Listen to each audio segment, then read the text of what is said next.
Welcome back to the deep dive. Today, we've put together a custom analysis, really for you, the dedicated educator, the engaged parent, anyone guiding a young learner. It can feel overwhelming sometimes, can't it? It really can. We look at all these foundational concepts for kids age, say, 3 to 6. Measurement, adaptation, social values, needs of living things. I mean, the list goes on. Exactly. But our deep dive today shows you don't need 100 different lessons for that. No, you don't. Our sources give us this brilliant and maybe surprising answer. Everything you need can be anchored to one single magnificent animal. The giraffe. The giraffe. And we're not just talking about a fun animal. We're framing the giraffe as a complete learning system. Right. We're taking all these rich details from the sources, biology, social structures, even wonderful old African folktales, and showing you how to translate it all into real play-based inquiry. The mission here is deep understanding, but an understanding that's really driven by curiosity. Our whole goal is to show you how to use those amazing facts like, why do they hum at night? Or why is their tongue blue? Right. And use those as the scaffolding for learning.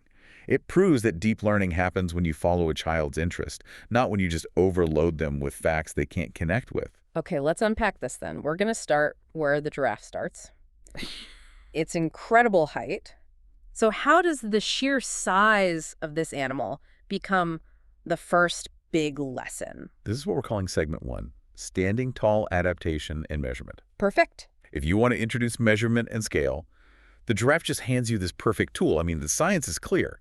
They are the world's tallest land animals. And we have the specifics here. An adult male can reach, what, a colossal 5.5 meters tall? 5.5 meters. Now, just think about it from a 4-year-old's perspective. What does that even mean? It's completely abstract. Totally. Until you make it physical. So if your average 4-year-old is about a meter tall, an adult giraffe is 5, maybe 5.5 times their height. So you can get out tape measures or chalk on the playground? Exactly. Map it out on a wall or the floor. That's how you introduce measurement language. Yeah. Tall, taller, meters organically. Through comparison. And their height isn't just a fun fact, it's a core adaptation. That long neck, those legs, they're essential. They're everything. They allow them to reach food that 99% of other grazers just can't get to. We're talking about those high acacia leaves, the flowers, the new shoots. So it immediately connects body structure to survival. Directly. And here's where we get to some of those really fascinating details. Because they spend so much time reaching up, even their smaller body parts have adapted in these surprising ways. Like the tongue. The tongue. We know they have these incredibly long prehensile tongues, about 45 to 50 centimeters long. Which they need, to wrap around thorny branches and delicately pull off the leaves. But this is where the aha moment you mentioned comes in for the kids. That tongue, it isn't pink like ours. No, it's a very distinct, dark bluish purple color. Wait, a blue tongue. That sounds like something out of a fantasy story. Why is that detail so important for an educator to highlight? Because it's a perfect model of a very specific adaptation solving a very specific problem. Oh. The sources confirm that color comes from a high concentration of melanin. It basically protects the tissue from sunburn while the giraffe is feeding for hours out in the intense African sun. Wow. So a simple question from a child. Why is it blue? Becomes an immediate lesson in natural defense, environment, UV protection, all of it. That is a memorable fact. And beyond the height and the tongue, we have to talk about their coat. The patterns. Right. Every single giraffe has completely unique patches or spots. It's like a human fingerprint. Or a snowflake, yeah. No two are exactly alike. And those patterns are a lesson in camouflage. They absolutely are. So when you're talking about art and patterns with children, you can connect it directly to survival. Those spots aren't random. They break up the giraffe's outline in the, what does the source say, the dappled light of the trees? The dappled light and shadows of the savannah. Exactly. So a conversation about a spot pattern puzzle suddenly turns into a lesson on safety and defense. That sets the stage beautifully. So once we have the size and the specialized parts, the next question is obvious. Where do they live? How do they live? Which brings us to segment 2. Life in the savanna habitat, social structure, and communication. Okay. Giraffes are creatures of the African savannas. Oh. And you can explain this simply as huge grasslands with scattered trees. And they have wet and dry seasons. Very wet and very dry seasons. Understanding that environment where food and water can be scarce, is key for kids to grasp the basic needs of all living things. Food, water, shelter, space. Their movement is also really unique. It's a great one to act out. It is. They have this strange but very elegant gait called pacing. Pacing. So that means both legs on one side move together. Right. The front right and back right move, then the front left and back left. It creates this very distinctive sort of swaying motion. And that's their cruising speed. But they can move when they have to. Oh, absolutely. If there's danger, they can run fast, up to 60 kilometers per hour in short bursts. And their height is their first line of defense. It's their watchtower.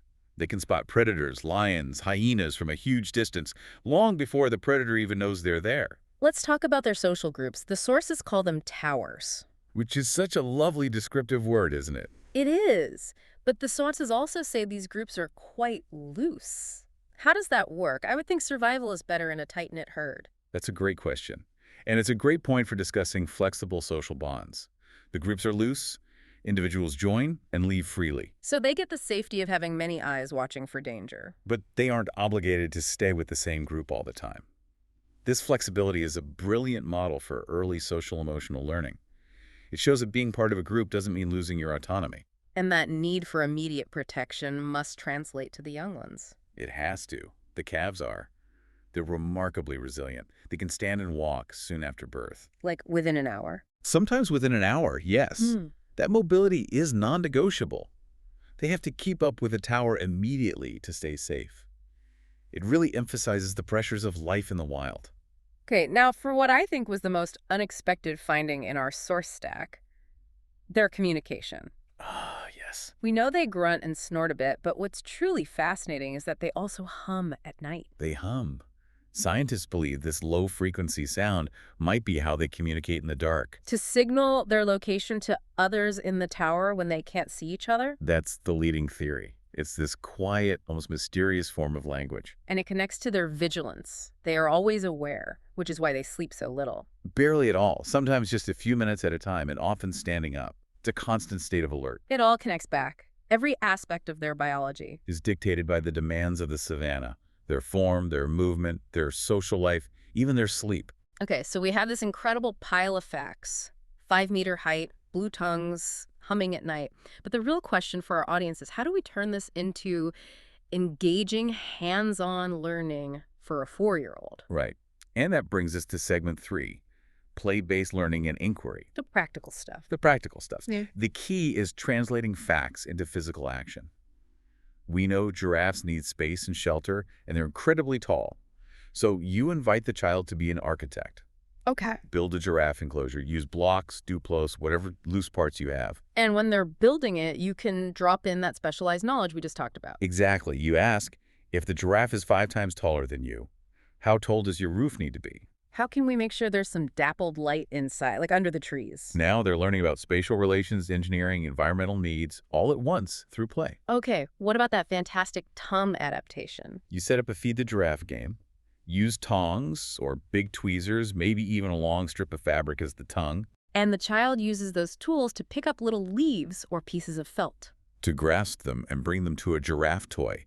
It's a fantastic fine motor skills activity. Right, using tongs develops the pincer grip, which is a pre-writing skill. So you're teaching pincer grip and animal adaptation at the same time. It's perfect scaffolding. And the camouflage, of course. Spot pattern art. Using paint or collage or dot markers.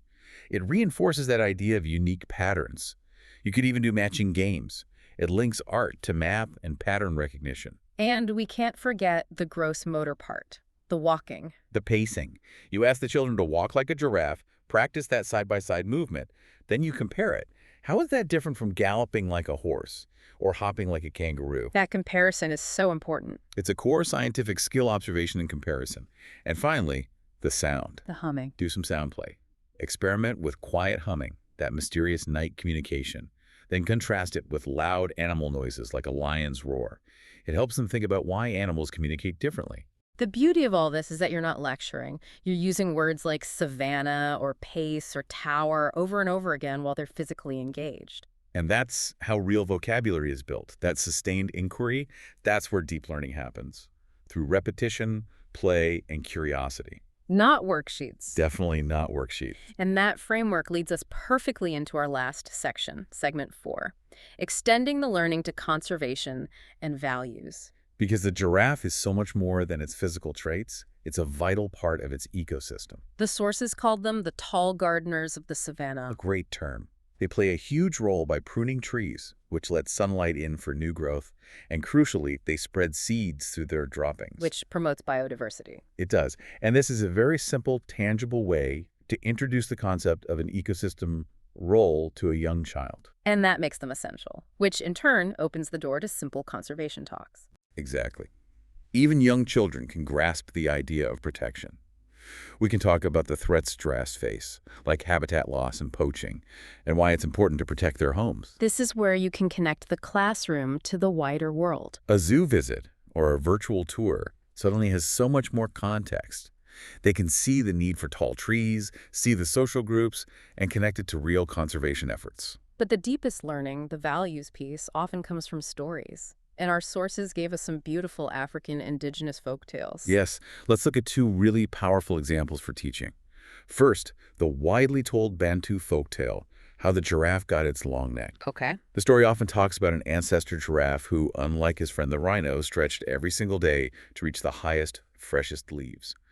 The rhino gave up, but the giraffe kept stretching. So what's the core lesson there for a foundation age kid? It's about persistence. And it's about the idea that growth takes time. The giraffe's neck didn't just magically appear overnight. It was the small, consistent effort every day that led to great heights. It's a perfect metaphor for learning. I love that. And then there are lessons about community, which we find in stories like The Kind Giraffe. Yes, an East African folktale. This story is all about kindness, sharing resources, and using your unique strength, in this case, height, to help others. So the Kind Giraffe uses his neck to get food for the smaller animals. Exactly, during the dry season when they're struggling. It teaches that your unique gifts are for helping your community, your tower. So what does this all mean for you, the listener? Whether you're setting up a block corner or reading a story, the giraffe is this powerful anchor. It weaves together math, science, geography, and empathy into one cohesive whole. We've covered adaptation, the tongue, the neck, the spots. We've covered communication with the humming, measurement through comparison, and these huge values like persistence and community care. And the core message really is that effective learning is achieved through sustained inquiry, through repetition, and through the freedom of play. The giraffe, with its towering patience and that slow, steady growth, it really shows us that using our unique gifts Like the ancestor stretching its neck. and relying on our community, our tower, are universal values. They apply just as much in the savannah as they do in our classrooms and our homes. Which raises an important question for all of us then. Considering the giraffe's need to stretch and adapt over time, how can we encourage that same kind of persistent, slow growth, that small daily stretch in our children's own journey? Remember, it's those consistent small movements of curiosity that ultimately lead to great intellectual heights.